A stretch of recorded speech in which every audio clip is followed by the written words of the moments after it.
ఒక్క ఉదంతం వార్తా మాధ్యమాలు ఎవడి దోవన వాడిగా వ్యవహరిస్తూ ఉండటంతో అసలు నిజం మాత్రం బయటికి తెలియలేదు. తెనాలి దేశవ్యాప్త వార్తలకి కేంద్రమైంది.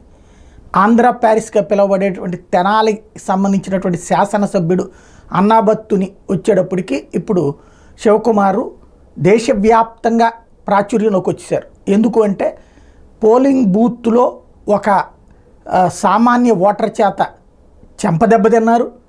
ఆ ఓటర్ మీద దాడి చేశారు. ఈయన దాడి చేశారు, దానికి ప్రతిగా ఆ ఓటర్ చెంపదెబ్బ కొట్టారు. ఆయన్ని చెంపదెబ్బ కొడితే ఈయన్ని చెంపదెబ్బ కొట్టారు. ఆ తర్వాత ఆ ఓటర్ని వైసీపీ కార్యకర్తలందరూ కలిసి కొట్టారు. విషయం ఏంటి అంటే ఫస్ట్ వచ్చినటువంటి పాయింట్, ఓటర్ పోలింగ్ బూత్లో ఈ అన్నాబత్తుని లోపలికి వెళ్తున్నప్పుడు నువ్వు క్యూ లైన్లో నుంచోవాలి, అట్లెందుకు వెళ్తున్నావు అని చెప్పి అన్నాడని, దానికి ఆయన కొట్టారన్నటువంటి ముందొచ్చిన ప్రచారం. వాస్తవంగా అయితే ఓటర్ ఎమ్మెల్యే అభ్యర్థిగా ఉన్నాడు ఆయన. ఎమ్మెల్యే అభ్యర్థి క్యూ లైన్లో నుంచోనక్కర్లేదు, మిగతా వాళ్ళందరూ క్యూ లైన్లో నుంచోవాలి, మామూలు ఏ నాయకుడైనా సరే. బట్ అభ్యర్థి క్యూ లైన్లో నుంచోడు, మామూలుగా పోలింగ్ బూత్లన్నీ చూసుకుంటూ వెళ్తాడు. అతను క్యూ లైన్లోనే కూర్చుంటే ఇంకా అతను పోలింగ్ బూత్లు చూడటానికి కుదరదు, కాబట్టి అతను వెళ్ళి ఓటేసేటువంటి అధికారం ఉంటుంది అతనికి. అయితే ఆ పాయింట్ మీద గొడవ జరిగిందా అంటే కాదు అన్నటువంటి పాయింట్ స్వయంగా ఆయనే చెప్తున్నారు శివకుమార్. తన భార్యతో కలిసి ఓటు వేయడానికి వెళ్తున్నటువంటి సందర్భంలో నువ్వు కమ్మోడివే కాదా, నువ్వు కమ్మకే పుట్టావా లాంటి మాటలు మాట్లాడతా వచ్చాడు. అందువల్ల నేను చెయ్యి చేసుకున్నాను. అసలు ఆ చెయ్యి చేసుకోవడం అనేదే తప్పు.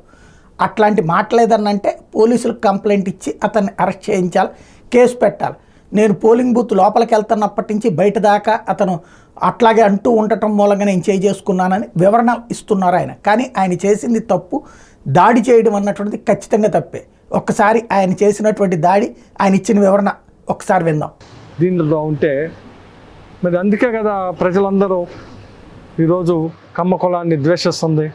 ఈ రకమైన ప్రవర్తనలతోనే కదా, ఈ రకమైన మాటలతోనే కదా. ఎందుకు అంత ఒక దీన్ని పట్టుకొని ఈ రకమైన చేయటం? అందుకే దీని మీద స్పష్టత కోసం ప్రజలకు తెలియాల్సిన భావిస్తుంది. ఎందుకంటే నేను ఒక్కడో అతను ఒక్కడో జరిగింది కాదు. సుమారు ఒక 500-600 మంది ఓటర్స్ ఉన్నారు అక్కడ. డిఫరెంట్ సామాజిక వర్గ ప్రజలు ఉన్నారు అక్కడ ఓటేయటానికి వచ్చినారు. ఎంత దౌర్జన్యంగా మాట్లాడిందో అక్కడ ఉన్న ఓటర్స్, ప్రజలు అందరూ చూస్తూనే ఉన్నారు. ఒకసారి కాదు, నేను ఓటు వేయటానికి వెళ్ళినప్పుడు మాట్లాడుతూనే ఉన్నాడు. నేను ఓటు వేసి వచ్చినా కూడా ఇది సిగ్గుందా, వీడు ఆ పార్టీలో ఉన్నాడు, ఇంకా వల్గర్గా వైఎస్ఆర్ పార్టీలో ఉన్నాడు అంటే వైఎస్ఆర్ పార్టీకి ఎస్సీ ఎస్టీ బీసీ మైనార్టీ వర్గాలు అందకుండా అని. అసలు ఈ video SC ST BC minority వర్గాలు చూస్తే ఏమైద్ది? వాడు తిట్టిన మాటలు ఆ వర్గాలన్నింటినీ తిట్టాడు వాడు అక్కడ. అందుకే జనం అతన్ని ఇది చేశాడు. ఇవన్నీ అక్కడ జరిగింది. నేను ఒక్కడిని ఆడొక్కడో ఉన్నది కాదు, సుమారు 500 మంది ఉన్నారు. అందుకే వివరణ కోసం ఇస్తున్నాను. ఎందుకంటే దయచేసి ప్రజలు ABN TV5 కావాలని ప్రజలకి సర్క్యులేట్ చేస్తూ ఉంది. దయచేసి వాస్తవాలను తెలుసుకోండి. ప్రజలు ఆ వాస్తవం తెలుసుకోవాలన్న ఉద్దేశంతోనే ఈ సమావేశాన్ని ఏర్పాటు చేసి తెలియజేస్తున్నాను. దయచేసి, ఎందుకంటే మీ ఎమ్మెల్యే ఎట్లా అంటాడో, నా ప్రవర్తన ఎట్లాంటిదో, ఒక కాలేజీ చైర్మన్గా 5 సంవత్సరాలు ఎమ్మెల్యేగా నేను ఎలా ఉన్నానో ఇది ప్రజలందరికీ తెలుసు.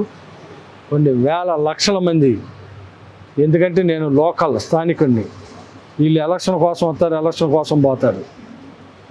వీళ్ళు రెచ్చగొట్టో వీడియోలు పెట్టో ABN TV5 మొత్తే జాకీలేసి మొత్తే వీళ్ళు ఏదో ఎమ్మెల్యేలు అవ్వాలని దాని